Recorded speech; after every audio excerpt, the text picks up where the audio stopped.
নমস্কার দর্শক বন্ধুরা, এম.এস. ক্রিয়েশন টেক এর পক্ষ থেকে এই চ্যানেলে আপনাদের জানাই সুস্বাগতম। ভগবান শ্রীকৃষ্ণের বিভিন্ন বাণী ও গল্প এই চ্যানেলের প্রধান বিষয়বস্তু।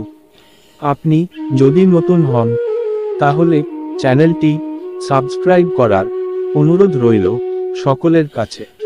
তার জন্য অগ্রিম ধন্যবাদ আপনাদের।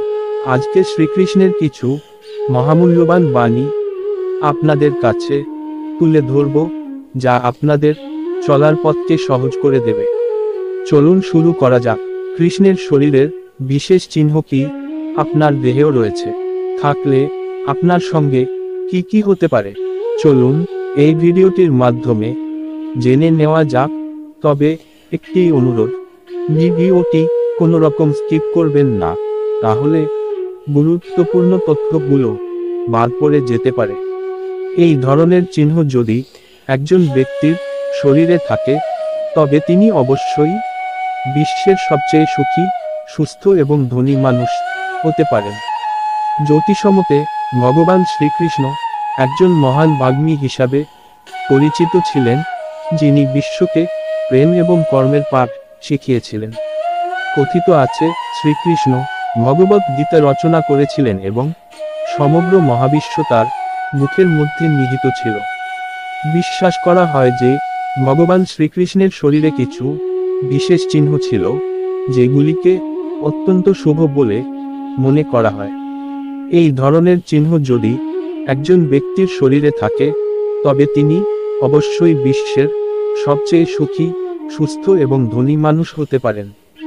দেখুন তো এই চিহ্নগুলি আপনার শরীরের কোথাও রয়েছে কিনা। অর্ধচন্দ্র চিহ্ন। কথিত আছে শ্রীকৃষ্ণের পায়ের তলায় অর্ধচন্দ্রের চিহ্ন ছিল। এই অর্ধচন্দ্র ভগবান শিবের মাথায় সজ্জিত।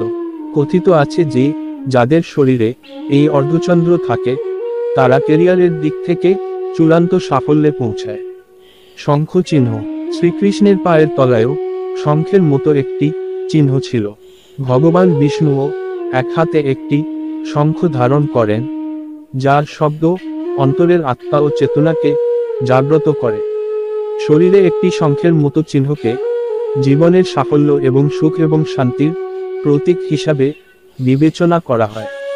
মাছের মতো চিহ্ন। শ্রীকৃষ্ণের হাতের তালুতে ও পায়ে মাছের মতো চিহ্ন ছিল। হিন্দু ধর্মে মাছকে ভগবান বিষ্ণুর অবতার হিসেবে বিবেচনা করা হয়। কথিত আছে যে শরীরের এই চিহ্নটি প্রতিপত্তির প্রতীক।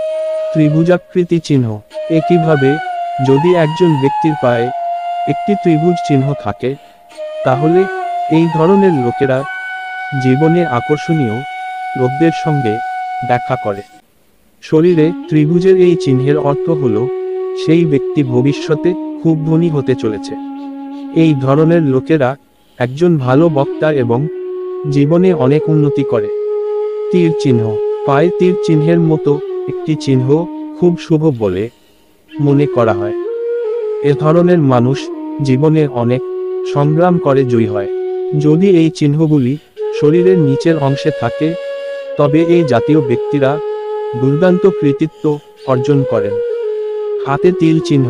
যদি কোনো ব্যক্তির হাতে তিল থাকে, তবে এমন ব্যক্তিকে সাধারণ হিসাবে বিবেচনা করতে ভুল করবেন না।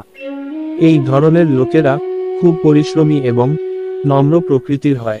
তাদের দাম্পত্য জীবনও খুব সুখের হয়। বাম হাতের পাশে তিল। যদি কোনো ব্যক্তির বাম হাতের পাশে তিল থাকে, তবে এই জাতীয় লোকেরা জীবনে দুর্দান্ত সাফল্য অর্জন করে, কিন্তু অনেক সংগ্রামের পর। একই সময়ে ডান হাতের পাশে তিল বা আঁচিলের অর্থ হল সেই ব্যক্তিকে খুব সতর্ক অবলম্বন করতে হবে। কানে তিল। যাদের কানে তিল থাকে, তারা খুব ভাগ্যবান বলে মনে করা হয়। কথিত আছে যে যাদের কানে তিল থাকে, তারা জীবনের সবকিছুই বিনা সংগ্রামে পেয়ে যায়। আজ এই পর্যন্ত, শেষ পর্যন্ত সাথে থাকার জন্য সকলকেই ধন্যবাদ। সকলেই ভালো থাকবেন এই আশা রেখে সকলকেই বিদায় জানাচ্ছি। পরের ভিডিও পাওয়ার জন্য অপেক্ষা করুন, আর সকলেই সুস্থ থাকুন।